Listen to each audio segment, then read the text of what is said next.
Exam preparation. சச்சோ, exam வந்துருச்சே, படிக்கணுமே. புக் எடுத்தாலே போர் அடிக்குது. என்ன பண்றது? சரி, ராஜுவுக்கு ஃபோன் பண்ணலாம். ஹலோ, என்னடா பண்ற? டேய், நான் படிச்சிட்டு இருக்கேன்டா. என்னது, படிச்சிட்டு இருக்கியா? என்னடா இது புது பழக்கம்? ஆமாண்டா, எப்படி படிச்சாலும் எக்ஸாம் ஹால் போனா எல்லாம் மறந்து போயிடுது. அதனால முடிஞ்ச வரைக்கும் படிச்சிட்டு போலாம்டா.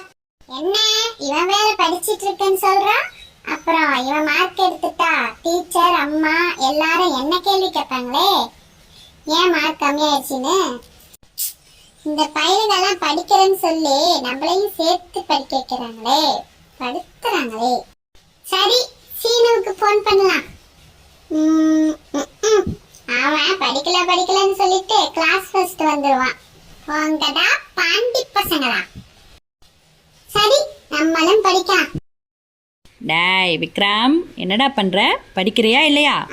படிச்சிட்டு இருக்கேம்மா. ஐயோ, அம்மா வேற படுத்துறாங்களே. என்னப்பா அங்க சத்தம்? ஒண்ணும் இல்லம்மா, படிச்சிட்டு இருக்கேம்மா.